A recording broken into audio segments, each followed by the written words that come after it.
CZMA classes में आपका एक बार फिर से स्वागत है। आज हम अपनी भारत की जनजातियों में भाग नंबर 3 करने जा रहे हैं। भाग 2 में आपने जाना था अभी तक पहाड़िया जनजाति के बारे में, खरबार, मुंडा, टोडा, भूमध्य सागरीय प्रजातियों की अगर बात करें, इन सब के बारे में आपने अभी जाना था। और आज हम लोग बात कर लेते हैं, कुछ ऐसी जनजातियां भी हैं जो विलुप्त होने के कगार पर हैं। तो देखते हैं आखिरकार विलुप्त होने वाली जनजातियां कौन कौन सी हैं। तो विलुप्त जो होने के कगार पर हैं जनजातियां, उनमें प्रमुख हैं सोमपेन। सैम्पेन नहीं है, सोमपेन है, ध्यान रखिए। दूसरा है सेंटीनली, सेंटीनली। थर्ड आपका है आंगे, और चौथी आपकी है जारवा। ये ऐसी जनजातियां हैं जो अंडमान निकोबार में रहती हैं। कहाँ? तो आप सब जानते हैं अंडमान निकोबार कहाँ है। अंडमान निकोबार, अंडमान निकोबार की ये ऐसी जनजातियां हैं जो अब विलुप्त होने के कगार पे हैं। इनको दूसरे नाम से भी जाना जाता है। ये निग्रिटो, निग्रिटो प्रजाति से संबंधित हैं। ये किस प्रजाति से हैं तो आप बताएंगे, निग्रिटो प्रजाति से संबंधित हैं। अब भारत में बहुत सारी जनजातियां रहती हैं, अभी आपने देखा। इनकी समस्याएं भी होंगी। जो भी व्यक्ति यहाँ रहता है उसकी समस्याएं ना हो, ऐसा हो सकता है क्या? होंगी समस्याएं। तो जनजातियों की भी अपनी समस्याएं हैं। अब समस्या होगी तो उसका समाधान भी होगा। तो पहले हम लोग समस्याएं देख लेते हैं, इनकी आखिरकार क्या क्या समस्याएं हैं, इनके बारे में गौर से देखेंगे। तो समस्याएं इनकी है, पहली जो समस्या है वो ये है, भूमि अधिकारों में, भूमि अधिकारों में कमी, भूमि अधिकारों में कमी।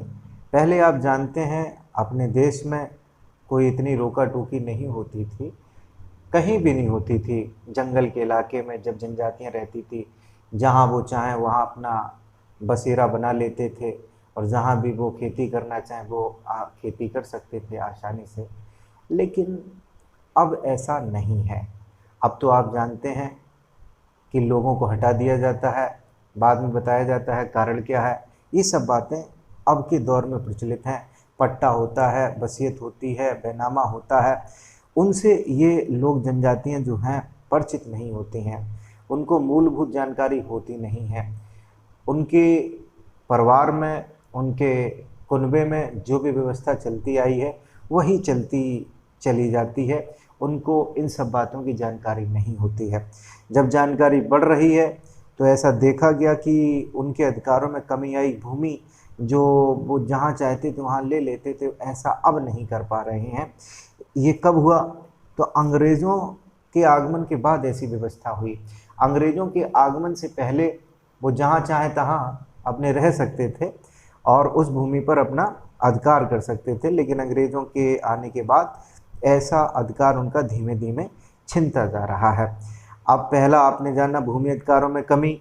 दूसरा है विस्थापन की समस्या, इधर से उधर विस्थापित कर दिया जाता है, विस्थापन की समस्या। आप जानते हैं जब किसी भी नदी के ऊपर डैम बनाया जाता है, बांध बनाया जाता है, तो वहाँ की जनजातियों को, वहाँ के जो जीव जंतु हैं उनको हटा दिया जाता है। तो विस्थापन की भी समस्या बड़ी ही गंभीर है। इनके ऊपर इसका बहुत बुरा प्रभाव पड़ा। एक तरफ जहाँ बांध हमें पानी की व्यवस्था देते हैं, नहरें निकालने के लिए बहुत सारी व्यवस्थाएं देते हैं, जगह जगह सिंचाई के लिए नहरें निकाली जाती हैं, बांध से पानी, पेयजल की सुविधा भी देते हैं। लेकिन दूसरी तरफ ये नुकसान भी करते हैं, जनजातियों को नुकसान पहुंचाते हैं। जहां जंगल का इलाका हुआ करता था, वहां अब पूरे तरीके से पानी हो जाता है। तो फिर ये नुकसान भी है, प्रकृति से भी खिलवाड़ हो जाता है। इसलिए किसी भी चीज़ के नुकसान और फायदे दोनों हो सकते हैं। अब तीसरा आपका है गैर आदिवासी जनसंख्या का प्रभाव, इसको भी देख लेते हैं। कारण जान लेते हैं। गैर आदिवासी, गैर आदिवासी जनसंख्या का प्रभाव। आप जानते हैं कि इस देश में बहुत ज़्यादा विभिन्नता है। आपको आदिवासी भी मिल जाएंगे, गैर आदिवासी भी मिल जाएंगे। तो जब ये लोग, आदिवासी लोग जब संपर्क में आए गैर आदिवासियों का, तो इन्होंने उनका देखा, रहन सहन का ढंग देखा। जब देखा तो ये भी प्रभावित होने लगे कि उनके पास ऐसी मूलभूत सुविधाएं क्यों नहीं हैं। तो इसलिए ये फिर उसके लिए, उन सुविधाओं को पाने के लिए महाजनों के पास पैसे लेने के लिए जाने लगे। फिर इनको वो महाजन जो पैसे देते थे, साहूकार बोल लीजिए उनको, वो इनको अपने जाल में फंसा लेते थे बड़े आसानी के साथ। और फिर जब जाल में फंसा लेंगे तो फिर अपने हिसाब से काम धंधा करवाएंगे, वैसा ही इनके साथ होता था। तो आप इसी में देखेंगे कि झारखंड अपना जो राज्य है उसमें 1961 में, झारखंड की हम बात कर रहे हैं, झारखंड में 1961 में जो आदिवासी जनसंख्या थी वो लगभग 50% थी, 50% के करीब करीब 1961 में जनसंख्या थी। लेकिन 1991 ईस्वी में ऐसा देखा गया कि ये जनसंख्या मात्र 29% बची, 29% ओनली, 29%। इसके बाद में जो अगला कारण है, अगले कारण की तरफ भी चलते हैं। चौथा है सांस्कृतिक विलगाव। सांस्कृतिक विलगाव। आप सब जानते हैं कि जनजातियां अपने सांस्कृतिक कार्यक्रम बहुत अच्छे से निभाते चले आए हैं, सदियों से उनका ऐसा ही रूप देखने को मिला है। लेकिन आज के दौर में उनके ऊपर भी बड़ा नकारात्मक प्रभाव पड़ा है। आप सब जानते हैं वेस्टर्न कल्चर हावी हो रहा है अपने देश में, पूरी दुनिया में लगभग वेस्टर्न कल्चर की धूम है। हम अपनी संस्कृति को धीमे धीमे खोते चले जा रहे हैं। हमारे जो परिवार की व्यवस्थाएं होती थी, अब आप देखते हैं कि सेपरेट लोग रहना पसंद करते हैं, पहले ऐसा नहीं था। तो सांस्कृतिक विलगाव हो रहा है, धीमे धीमे लोग बाग अपनी संस्कृति को भूलते चले जा रहे हैं और दूसरी संस्कृति की तरफ आकर्षित होते चले जा रहे हैं। अब चौथी समस्या इनकी ये रही। अब पांचवी समस्या है शिक्षा संबंधी। सबसे बड़ी समस्या शिक्षा संबंधी है। शिक्षा संबंधी क्या है?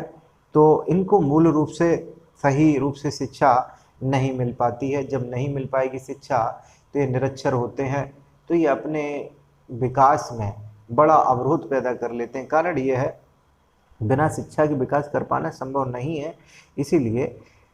इसीलिए सरकार इनके लिए काम भी कर रही है, कई योजनाएं अब लेके आएगी, उन योजनाओं के बारे में बात करेंगे।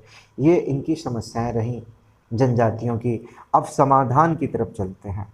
समाधान क्या क्या हुआ, किस प्रकार से समाधान किए गए? तो पांचवी योजना में, जो पांचवी पंचवर्षीय योजना है, इसमें कुछ किया सरकार ने। पांचवी योजना में इनके लिए कार्यक्रम बनाया। इस कार्यक्रम का नाम था ITDP।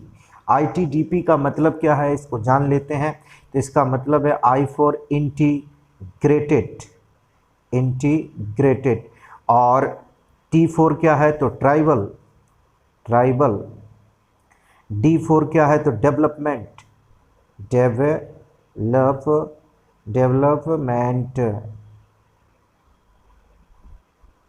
और आपका P फॉर प्रोग्राम है, प्रोग्राम।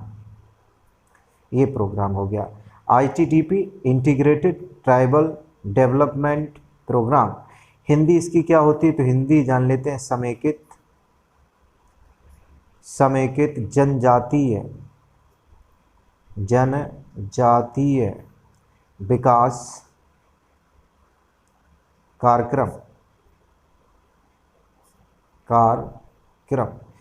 तो ये इसकी हिंदी रही। इसके अलावा भी हम आएंगे MADA के पास।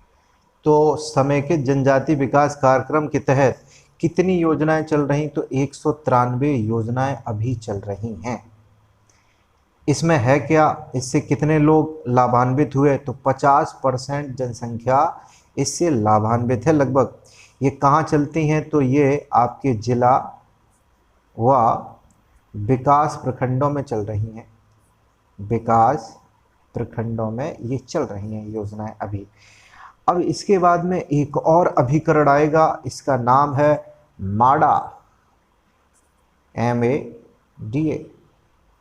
इसका फुल फॉर्म क्या है? मॉडिफाइड। आप जानते हैं लोग बाग बाइक को मॉडिफाइड करवा देते हैं, यानी कि उसमें कई चीज़ें एक्स्ट्रा जोड़ी जाती है। मॉडिफाइड का मतलब तो यही है।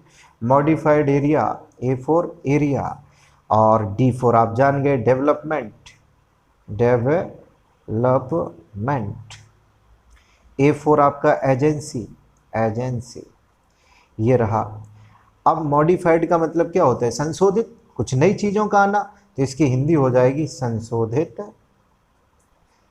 संशोधित क्षेत्र विकास अभिकरण, अभिकरण, ये इसका मतलब रहा।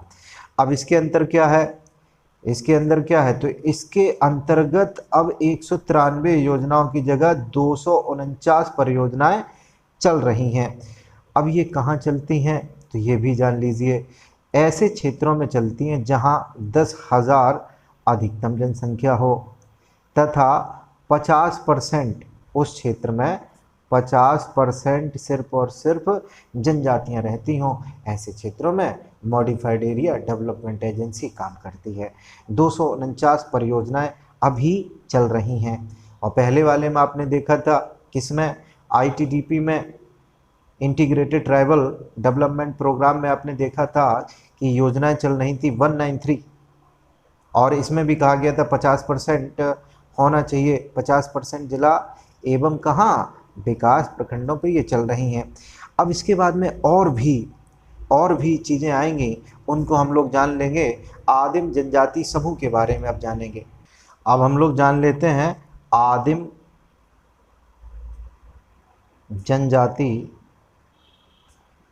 जनजाति समूह के विकास के लिए कितनी जनजातियों को चुना गया है? तो 74 जनजातियों को पहचाना गया आदिम जनजाति समूह के लिए, 74। इसके अंतर्गत 14 राज्यों में और केंद्र शासित प्रदेशों में बहुत सूक्ष्म परियोजनाएं चलाई जा रही हैं। सूक्ष्म, छोटी छोटी परियोजनाएं चल रही हैं, इनके लिए परियोजनाएं अभी भी चल रही हैं। जनजातियों के उत्पादन एवं विपणन के, जो उत्पादन करेंगे उनका क्या करेंगे? वो बेचेंगे भी। जनजातियों के उत्पादन के विपणन के लिए ट्राइफेड बनाया गया, ट्राइफेड, FED, ट्राइफेड बनाया गया। अब ट्राइफेड का मतलब क्या है? तो ट्राइबल फेडरेशन, ये बनाया गया।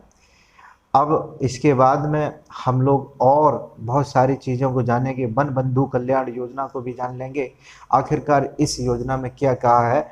हाल ही की गवर्नमेंट ने 2014 में आई थी वन बंधु कल्याण योजना, उसके बारे में अभी जान लेते हैं। जनजातियों की शिक्षा के लिए मध्य प्रदेश के अमरकंटक में, कहाँ? अमरकंटक, आप जानते हैं अमरकंटक प्रसिद्ध है शंकर जी के लिए।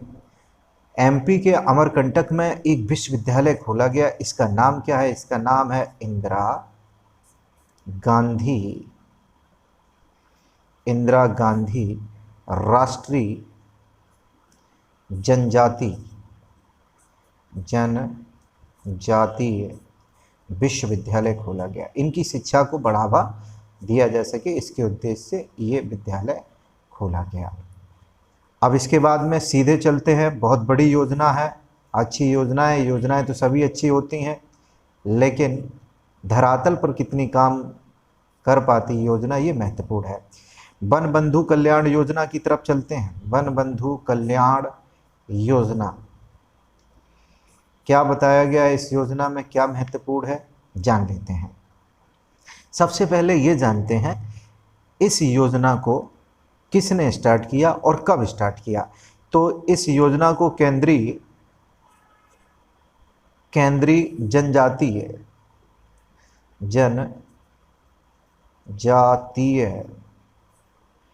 कल्याण मंत्रालय ने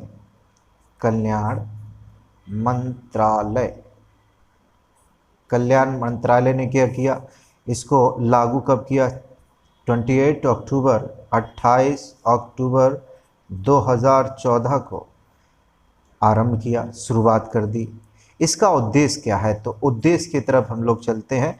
तो इसमें कहा गया देश की जनजाति जनसंख्या की बुनियादी संरचना, बुनियादी फंडामेंटल जो बेसिक चीज़ें होती हैं, बुनियादी संरचना व मानव विकास सूचकांक में सुधार करना है, ऐसा इसमें कहा गया। इस स्कीम के अंतर्गत और कौन कौन सी बातें महत्वपूर्ण हैं, तो इस स्कीम में कहा गया कि उन सभी ब्लॉकों को जितने भी ब्लॉक हैं, आप सब जानते हैं ब्लॉक क्या होता है, ब्लॉक को 10 करोड़ रुपए दिए जाएंगे। कितने करोड़, 10 करोड़ रुपए दिए जाएंगे। जहां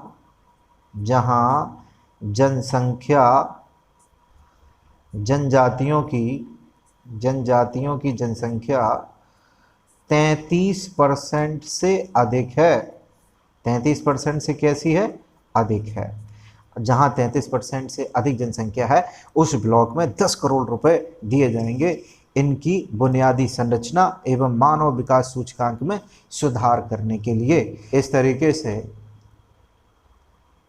तरीके से अब पूरी तरीके से हमने भारत की जनजातियों के बारे में जान लिया है। अब यहीं पे इस चैप्टर को अब हम क्लोज करते हैं। धन्यवाद।